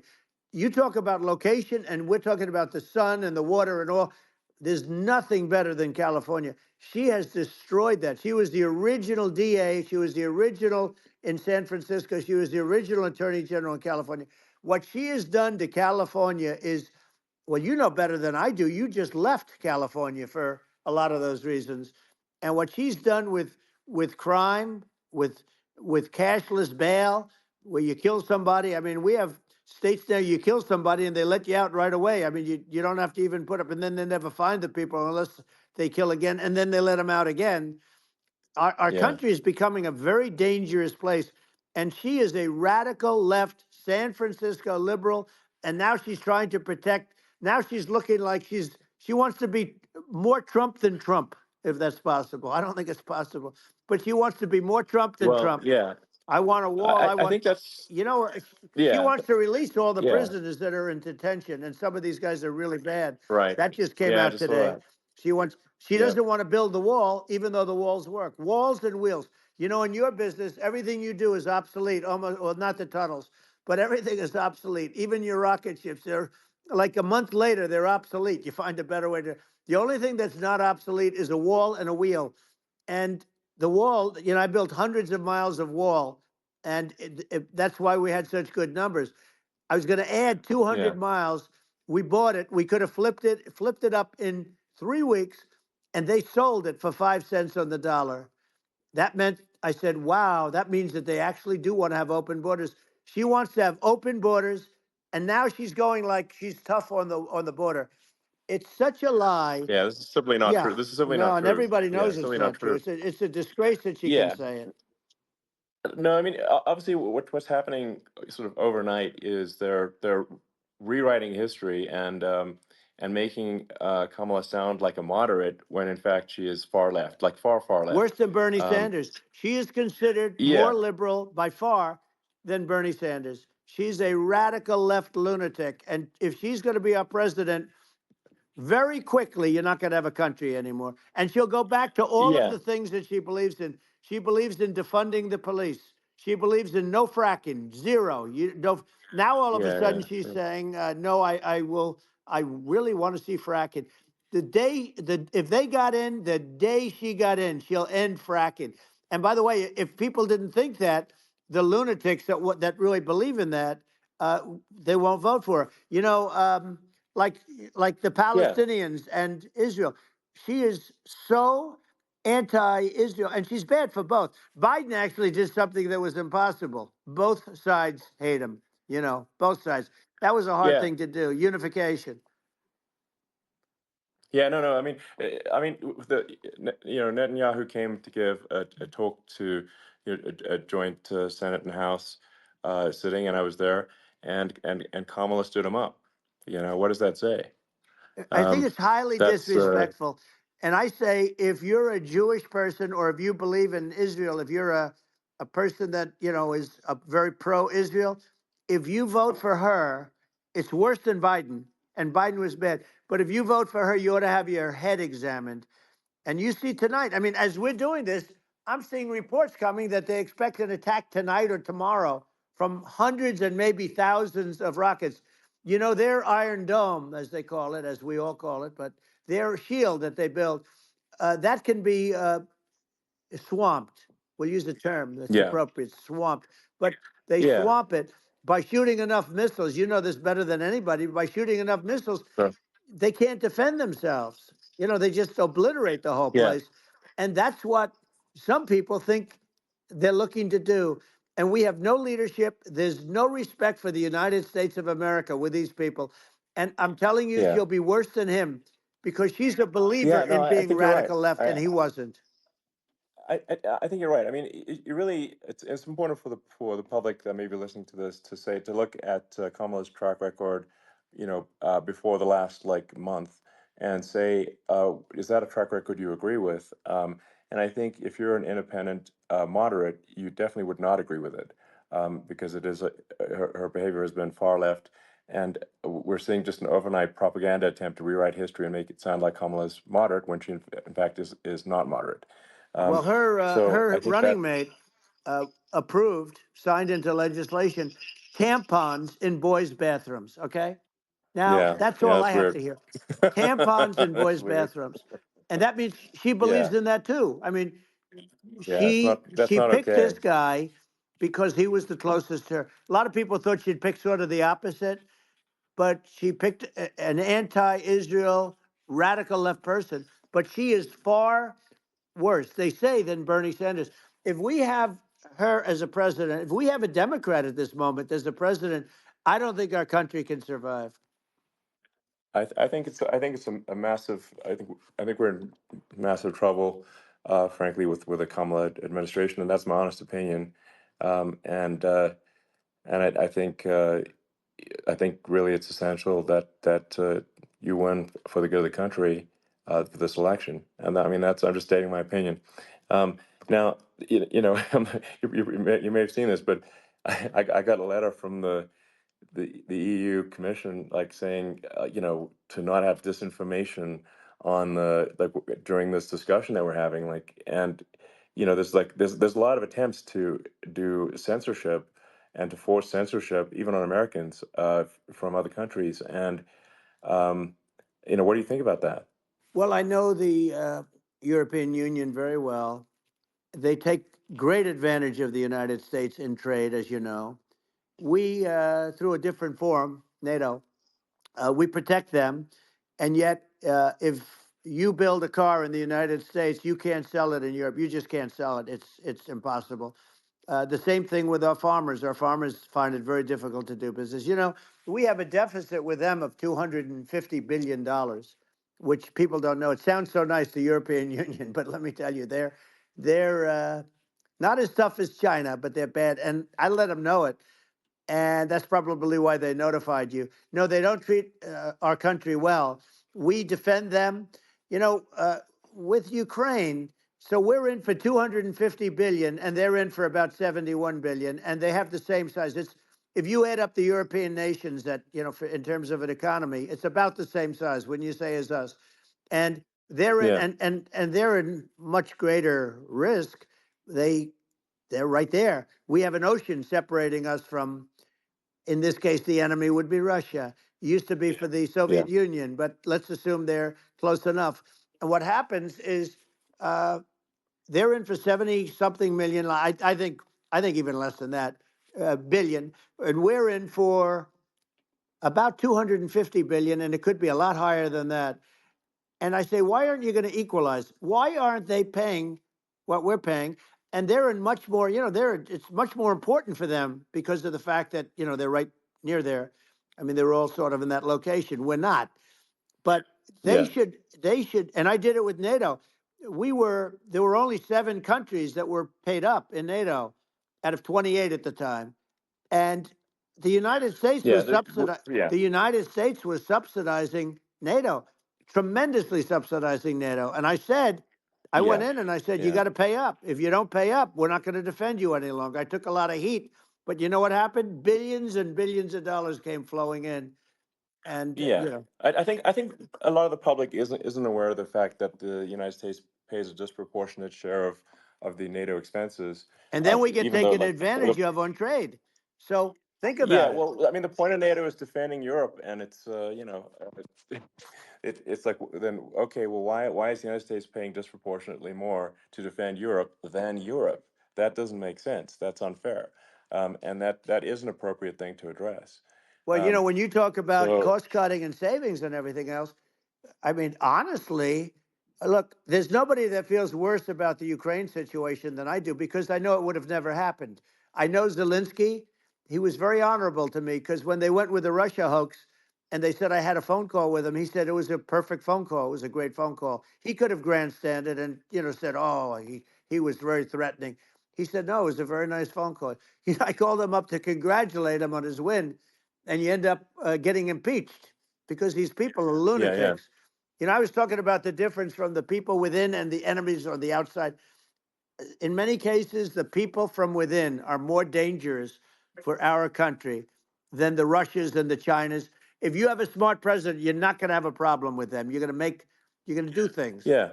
Now, they've taken advantage Yeah, of us absolutely. incredibly, but you're going to do things with the right person. Yeah, well, I think it's obvious that you're a believer and an advocate of free speech because during your first term as president, you were attacked relentlessly every day, often very unfairly with with false attacks, and you didn't try to shut down the media. You didn't try to inhibit their freedom of speech, and I think that says a lot. Well, the good thing is that you and I have, and some people, very few, we can get the word out. Although sometimes it's hard because they don't want to print it. Like we're having a great conversation right now. Kamala wouldn't have this conversation. She can't because she's not No. smart. She's not a smart person, by the way. She can't have this conversation. And Biden, we don't even have to talk about it. I mean, he couldn't have this conversation. He would have given up on the first half of a question. He would have walked out. He would have said, "Where am I? Where am I going?" So anyway, but Yeah, no, he wouldn't have this. that's true. Not a lot of people would have this conversation, but we cover a lot of territory. But the beauty is that we can have a conversation, and Yes, you I'm can actually able have a to get it conversation. out without because I get treated This is a unfairly this by is the a really press. big point. You can actually have a conversation with you, Yeah, it's nice, isn't it? and you can't have a conversation with Biden or Kamala. It's like not it's not possible. That's Um, it's so this is like talking to an NPC. no. So it's just Well, impossible. but think of it. We need a man or person who's unbelievably sharp in order to stop all the nuclear danger and all the dangers that I'm talking about. And I got along with all these. I got along with Kim Jong Un. We had dinner. We had everything, and he really liked me, and I got along with him really well. By the way, he's the absolute boss over there. You know, a lot of people said, "Oh, do you think he really?" That's for Let me sure. tell you, I saw things that you don't want to know about. He is the boss, but we had a good relationship, and he doesn't like Biden. He considers him a stupid man. He said he's a stupid man. Well, at least he speaks his mind. But in this country, you're not sort of allowed to say it, but I guess you are. You should be allowed to say it if Yeah, it's true. But we need smart people, and we need people that have an ability to lead. And she doesn't have that ability. Can you imagine? Now, yeah. Chairman Xi very well. Can you imagine her and him negotiating, or No, it's even silly. It would be standing silly. together? It is, the whole concept Yeah, is ridiculous. She is terrible. She's terrible. But she's getting a free ride. I it saw a would. picture of her Yeah, yeah, on Time Magazine today. She looks like the most beautiful actress ever to live. It was a drawing, and actually, yeah, she looked very much like our great First Lady, Melania. She looked, she looked, yeah. didn't look, Yeah. she didn't look like Camilla. That's right. But of course, she's a beautiful woman, so we'll leave it at that, right? Yeah, well, maybe like I think part of what people in America want to, people in America want to feel excited and inspired about the future. They want to feel like the It's future is true. going to be better than the past, and that America is going to do things that are greater than we've done in the past, reach Right. new heights that make you proud to be an American, and excited about the future. Um, They want the I American think dream this, back. They want the American dream back. More important than anything else.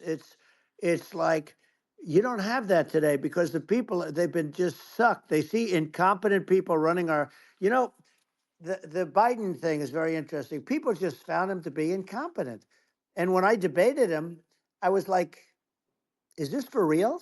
It was yeah, it was just absurd. But I think there are like some grand projects that we could do. I mean, I think like we could build a base on the moon. We could send American astronauts to Mars. We right. could build high speed Yep. connections that are more advanced than anything else in the world between our cities, so people have fast transport.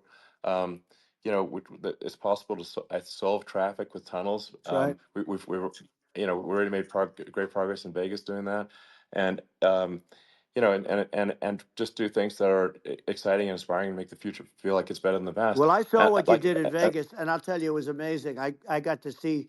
I took a big glimpse at it, and it's incredible. It's incredible, and you could do that all over. You could do that all over. It's deep. yeah, You and don't that's even need much structure. Assuming you're in the right areas. no, it's straightforward. It's amazing.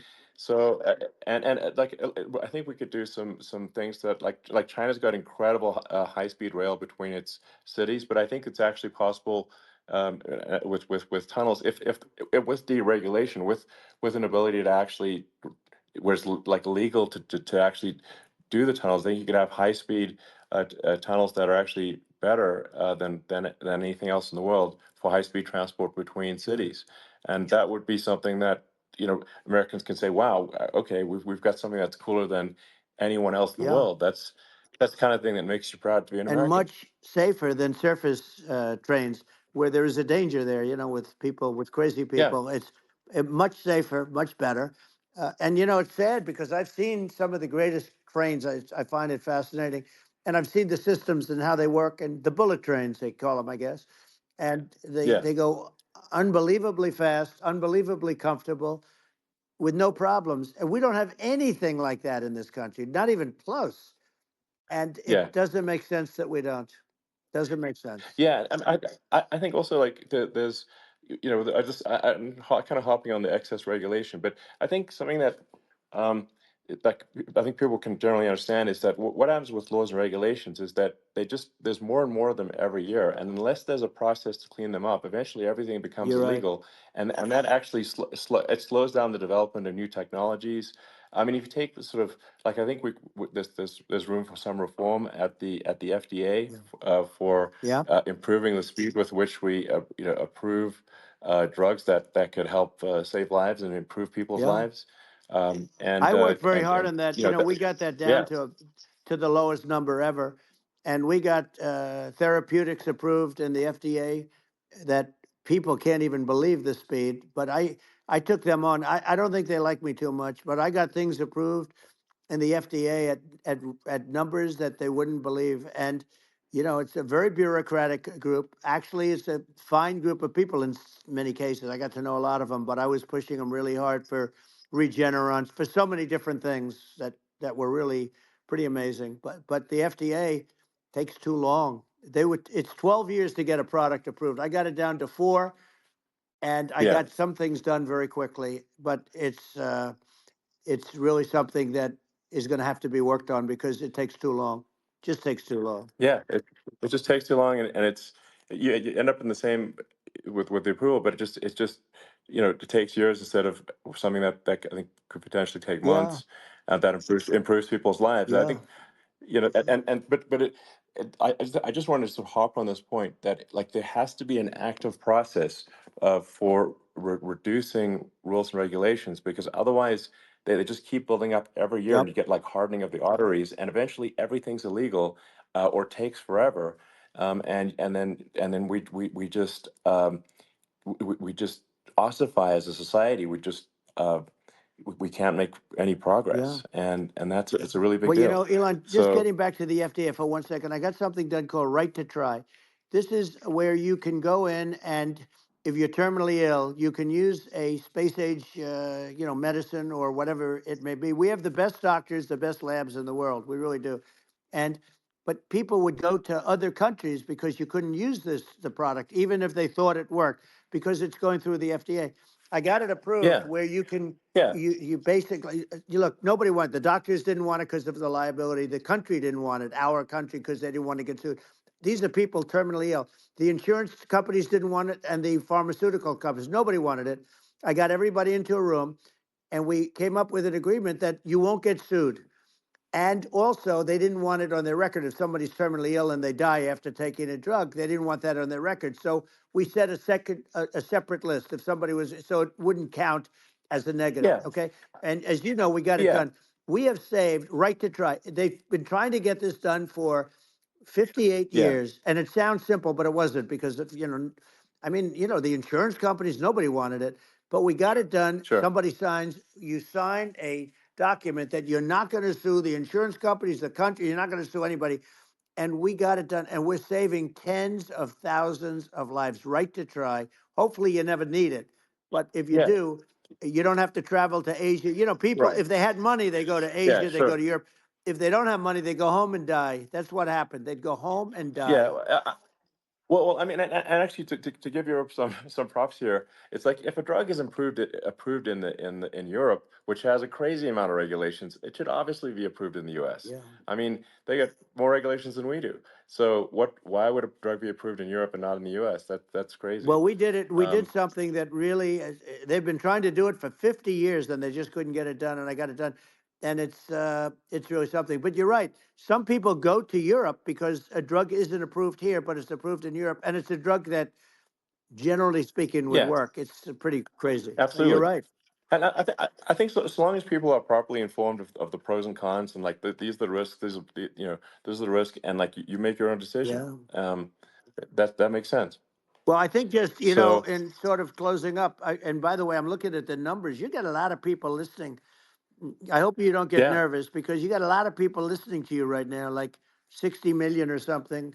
What is that number? It's crazy. It's amazing how you can see that right away. How many? What is the number?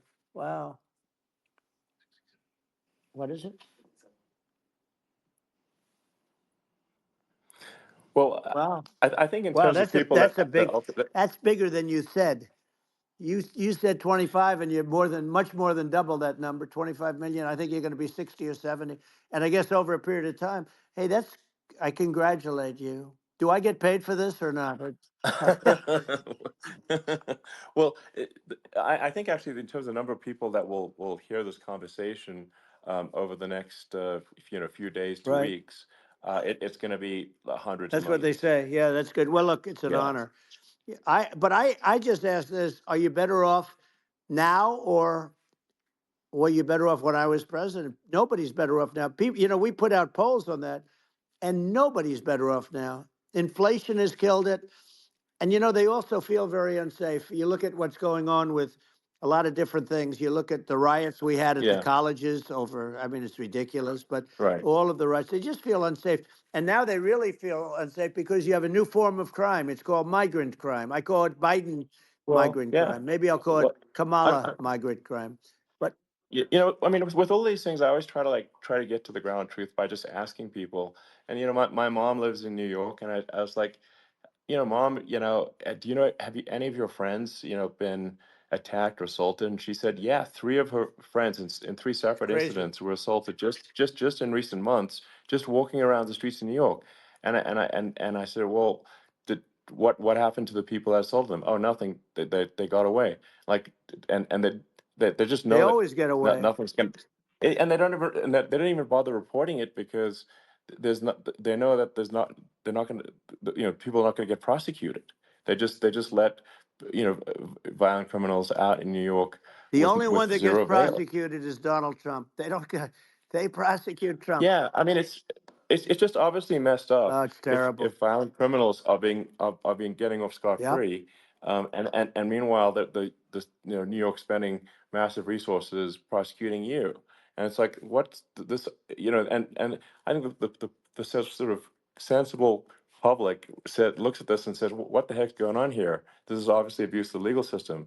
Um, the legal system is supposed to be protecting the That's right. public from violent criminals, and it should be obviously allowing the public to make their own decision about who should be president, as opposed to some legal case. Once they start this precedent, because this can go on with the next one. I mean, this is a very bad precedent what they're doing in terms of going after their political opponent, and that's all it is. It's going after their political opponent, Yeah, and then you get a judge who's a strong Democrat, and I'm being nice when I say that. In many cases, crooked as hell, but you get a judge and you go into an area where a Republican gets 3 or 4% of the vote, and you'll have a jury pool yeah, with people that hate Republicans or hate. It could sure, also be the other way of though, course, because it could start the other way in areas where they hate exactly. Democrats, and you get into a Yep, Pandora's box. It's a very dangerous thing for this country, and a very dangerous thing even for the state. New York City is yep, losing. New York absolutely. City and state lose a lot of business over what they did to me, because these people say we don't want that to happen to us. That's no justice system. You have an unfair system of Yes. justice, and it's costing New York State a tremendous amount of money. People are leaving and companies are leaving, and they won't come back. So all of that stuff is important, but the economy now is the big thing, and we can turn that economy up so fast, and people are going to be back again. We're going to get rid of Yeah, inflation. I think there's a lot of Right. opportunity. Absolutely. Absolutely. So And I just I want to think I I want to think congratulate you. You've done an amazing job. You have definitely got a fertile mind. We can talk. You and I can talk about rockets and, it's kind of you to say thank you. well, tunnels. We can talk about tunnels and rockets and electric cars. So many things. And now you're into the AI, and that's going to be another beauty, I'll say. So Yeah. it's an amazing thing you've done, Elon. It's an amazing thing, and I Well, congratulate you. I mean, thank you. And well, I mean, I just to say here, here's to an exciting, inspiring future that people can look forward to and be optimistic and excited about what happens next. And that's the kind of future that I think you will bring as president, and that's why I endorse you. Well, I appreciate that. That endorsement meant a lot to me. Not all endorsements mean that much, to be honest. Your endorsement meant a lot. And, we have a phrase, make America great again. It's pretty simple, but it really says that we want to make America great again. And we can do it. We can do it now. But if we were going to suffer another 4 years like we've suffered for the last 4 years, I'm not sure the country can ever come back. That's how bad it is. It's so bad. We have to do a I lot of think that's a things. very real Yeah, risk. it's a big That's a risk. very real risk. Yeah.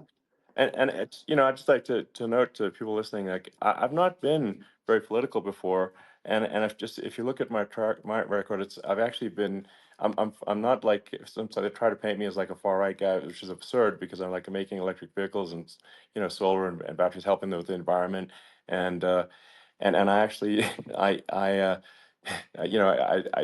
supported Obama. I stood in line for 6 hours to shake Obama's hand when he was running for president, and so it's not like I'm like some sort of dyed-in-the-wool long-term Republican. I call myself, uh, historically a moderate Democrat, and but now I feel like we're really at a critical juncture for the country, and uh, I think a lot of people thought, the Biden administration would be a moderate administration, but it's not. And obviously, we're just going to see an even further left uh, administration with Kamala. That's my honest opinion. I mean, her dad is literally. I mean, she was brought up as an actual. Her dad is a Marxist economist. You can Google it. I mean, it's not a. We're not making this up. That's how she was brought up. So, uh, and we want to have a future that is prosperous, and I think we're just at this critical juncture, and I think this is a case of the America is kind of at a fork in the road, It's true. and I think it will take if the path to, like, you are the path to prosperity, and I think Kamala is the opposite. Then that's my honest opinion. I'm gonna get attacked like crazy, and I've also experienced quite a bit of lawfare myself, and but I'm just trying to tell people my honest opinion, and I haven't been really active in politics before, and I'm just trying to point out that my track record historically has been moderate, if not moderate, slightly left. And so this is to people out there who are in the moderate camp to say, I think you should support um, Donald Trump for president. And I think it's actually a very important junction in the road, and we're in deep trouble if it goes the other way. Well, I want to thank you. And, I actually always did think of you as somewhat left. I must say that. So it's it's Yeah. even more of an Well, honor to yeah. have your endorsement. I know how strong you feel about it.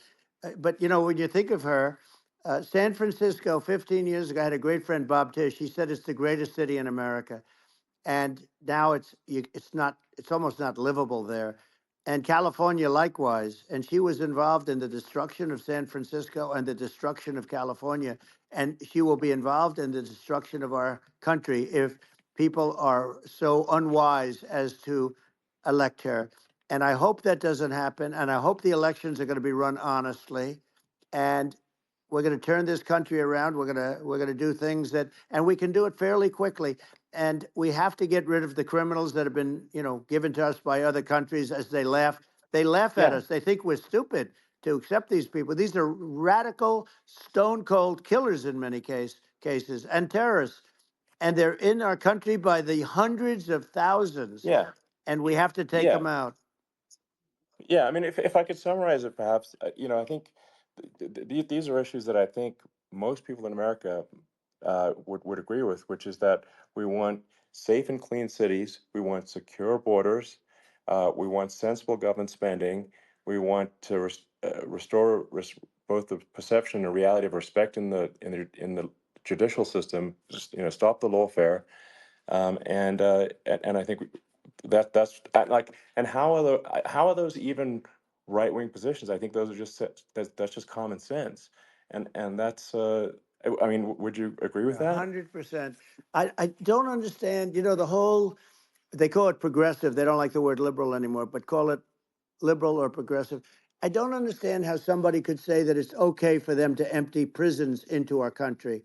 And again, I told you their Yeah, crime it's rates definitely all not over the world okay. are going way down, which makes sense. In fact, the next time what we'll do is if something happens with this election, which would be a horror show, we'll meet the next time in Venezuela because it'll be a far safer place to meet than our country. Okay. So you and I will go and we'll have a meeting and dinner in Venezuela because that's what's happening. Their crime rate's coming down and our crime rate's going through the roof. And it's so simple. And you haven't seen anything yet because these people have come into our country and they're just getting acclimated and they don't know about being politically correct law enforcement or lack of law enforcement. And our police, I have to just end with this. We have great police, we have great law enforcement, but they're not allowed to do their job. They have to be able to do their Yeah. job without being destroyed. Well, absolutely, and it's obviously demoralizing if you're a police officer risking your life to arrest violent criminals who could kill you and do kill you sometimes, and then you arrest the violent criminal, and then the DA doesn't prosecute, and that's let the guy out. Yeah. Well, then, like, why should a police officer risk their life uh, to arrest a violent felon Well, even if worse, if Elon, nothing's going to happen? even worse, they prosecute the police officer. They go after it and they prosecute the police officer and they take away his pension. They take away his Yeah. job. He loses his family. He loses his house. Well, I thought it was very telling, like incredibly telling, that when there was that case where sort of a gang of thugs beat up police officers. I think it was in Times Yep. Square in New York, and and then nothing happened to those guys. They were let out, zero bail, and I think a bunch of them were given free tickets to California. Well, what is I mean, that is a gross indignity against the United States, and that's how, I mean, this is insane. Like, have we lost all pride? What that How can such a thing be allowed to occur? I've never seen anything. You know? We see where they get shot. It's a very dangerous profession, but it's something they're very proud of, and they want to be able to do their job. But I've seen them get shot. I've seen a lot of things, but I've never seen where these guys are standing in the middle of a big street, everybody watching them, and they're literally boxing, like punching, stand up fighting a police officer. There were two of them, and you Yeah, had about six yeah, of yeah. these guys, and they're punching the hell out of them. And in their own country, they would be dead if they did that. They'd be shot. They Yes. would be shot instantly. And they come from these countries, and it's taking them a while to realize that we don't do that in this country. But in their own Yeah, country, if they stood on a street and had a fight with a police officer, they would be shot. There's no political correctness, and yeah. It's it's just such a sad thing to see. And that's the reason you we have yeah crime, by the way, yeah, because we don't do anything about yeah. it. We just cannot have a situation where our police officers are beaten up on camera by a gang of illegal immigrants, and then nothing happens to the guys that beat up the cops. I mean, and they're let out. This is Well, we're going to unacceptable. change it, Um, and we're going to get them out of the country. When I first got involved, they said you couldn't get them back to these countries. You couldn't take them back. In the case of Guatemala, Honduras, El Salvador, some others, you couldn't get them back. And I said, really? Oh, you can't get them back because under Obama, he couldn't get them back. They'd fly them in, and they'd put planes on the runways in these countries, so you couldn't land the plane. They'd bring them back. And the generals told me, sir, we can't bring them back. The countries won't accept MS-13 gang members. They won't accept them. And I said, really, how much do we pay these various countries in terms of economic aid, which is also somewhat ridiculous? And the answer was $750 million. I said, good. Tell them they're in default. They're delinquent. We're not paying them anymore because they won't accept yeah, it. it's And you know what happened? They all called me, yeah, every one yeah, of them. They said, we would be honored to take them back, sir. We would be honored. It was so easy. But it's one of those things. And we got it back. We took in so many, the MS-13 is probably yeah, the worst gangs in the world. They're the most vicious, violent. We took them out of here by the thousands and got them out of here. And their countries took them back. And because I said, you're not getting any more economic aid. And once I said that, they were nice. They wouldn't take them back for yeah, Obama. They yeah, wouldn't take them back for anybody. And now we have a problem because we have this guy, and they don't take him back anymore with Biden because they don't respect him. yeah, yeah. It's just gotta be done. We just can't have whether they're citizens or not citizens. We can't have, because they won't prosecute citizens either, not just illegals. So that if you can't have violent, repeat violent offenders that are not that don't get That's incarcerated, right. because they will obviously, by definition, continue to hurt people. And I think where part of this comes from is that there's and I do sort of consider myself liberal in some ways. I mean, it's just that you want to have empathy for Right. people. Obviously, you want to have empathy for people. I totally agree with that. You want to have empathy, but you also have to have empathy for the victims of the criminals. And if you just have empathy for the criminals, it's actually shallow empathy. It's not real. You're not thinking. You have one layer deep empathy. You got to say, like, what if you don't incarcerate this person? Who are they going to uh, hurt? Who are they might kill someone. They might rape someone. If you don't incarcerate them, you have to have empathy for the victims.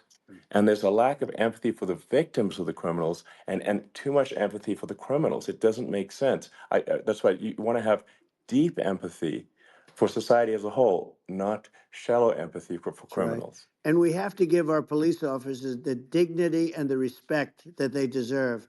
And we have to let them do their job. They can do a great job, but we have to let them do their job. And if we don't do that, it's going to all It's going to all disappear. There's never been a society like this where you're allowed to do anything you want and nothing happens. And I'm talking about violent crime. And it's going to get more violent because these are really, really violent people. And we're going to get them out of our country and we're going to get them back to where, because they were sent here by the presidents and by the various people that run those countries. And I know every one of those guys. And they're smart people and they're streetwise people. And they really think that the USA is stupid. They think we're run by stupid people, and they happen to be right. But when I was there, we had no problem. We got them out. We took out thousands of MS-13 gang members. We brought them back. And now, again, it's the same old story. We don't do it. And they actually gave them a big increase in aid. They raised it up to billions of dollars, and they get nothing for it. So it's. I hope everybody's going to vote for Trump, and we're going to get this country straight. And Yeah. I didn't need this. I, I'm like you. I didn't need this. I had a very nice yeah. life. I didn't need to go Yeah. through Yeah. court systems and go through all the other stuff and run at the Sure. same time. I have to run. I have to go through fake trials with, in some cases, corrupt judges, totally corrupt judges. I didn't need it. I had a nice life. I have great locations. I have beautiful oceans that I have places. This was, but I felt it was important. And if I had to do it over again, you probably think I'm crazy for doing it, actually. But if I had to do it over again, I would have done it over again because this is so much more important than me or my life. We're going to save this country. This country is going down. And these people are bad people that we're running against, and they're liars. They make statements. They do things that are so bad. They say they're going to make a strong border. They say they've been great on the border, and they've been the worst in history. They say they're Yeah, going to it's stop horrible. Like crime, the and facts speak for themselves. The it's so facts incredible. speak for themselves. Like it's gotten to the point where people just don't even bother reporting crime in a lot of That's cities right. because they know nothing is going to happen. Um, that's what I hear anecdotally from people all the time. Um, so it's just my values. I'm just saying to people out there, like the things I think are important for the future is like we've got to have safe cities, we've got to have secure borders, we've got to have sensible spending, and we've got to have deregulation, and Right. so we can have a prosperous future. And then we want to have some exciting, sort of moonshot projects that people can get fired up about. And that's the future I'm looking for. And I'm pro environment, but I'm not against. I'm not like I don't think we should vilify the oil and gas industry because they're keeping civilization going right now, and but I do think we want to move at a reasonable speed towards a sustainable energy economy. Those are my values, and I think and so I mean that's uh, why I'm supporting you for president. Well, I So appreciate it. We're going to give incentive to companies to come into our country, not to leave our country. We're going to be giving tremendous incentives. We want companies to build here, not to build in other locations. And we want to create jobs. And again, it's about the American dream. You don't hear about the American dream anymore, Elon. You don't hear, you're the American dream in the truest sense, but you don't hear about the American dream anymore. And you're going to hear about it. People, they need that incentive to go out yeah, and do it. And they're going to love their lives. I mean, they're going to look forward to getting up in the morning and going to a job that they love, not a job that they can't stand, or not any job at all where they have no money, where they yeah, literally have no money, and then they end up with violence and lots of other problems. No, we're yeah. going to do some great things. And I learned a lot in the first. We had a great economy and all of that. We rebuilt the military. We did so much, but I also learned the best people. I learned the good people, the smart people, the dumb people, the people that can do things. The people, you learn. When I first came in, I tell people I was in Washington D.C. only 17 times, according to the fake news media. I was in 17 times. I never stayed over. And you don't know people. You rely on other people to give you names, and then you realize the people you relied on weren't so good. Now, we had great people, but we also had some where I wouldn't have, used them had I known. Now I Yeah. know everybody. And I think we're going to really turn things around fast. We have no choice. Otherwise, we're not going to have a country. And I really appreciate this. Has been, to me, it's been a lot of fun being with you. You're an amazing guy. You've done an incredible job and a great inspiration to people, a great inspiration. And I hope you keep going and just continue to do well. And we're going to have a big election coming up. And I think November 5th will be the most important day in the history of our country. I think that election will be the most important election, and I think it'll end up being maybe the most important day in the history of our country, because if Yeah. we don't win, I just feel so sorry for everybody. No, I think we're at a fork in the road of destiny of civilization, and I think we need to take the right path, and I think you're the right path. So I think Well, that's what it comes down to. thank you very much, Elon. It's a great honor, and we'll do it again sometime. And it's been really fun, and I hope you got a lot of viewers. I hear you got a lot, but I hope you Sure. got Yeah. I know you got a lot of them. So I appreciate it. I'll see you soon. All right. Sounds good. Thank you. Thank you, Elon. Thank you very much. Bye.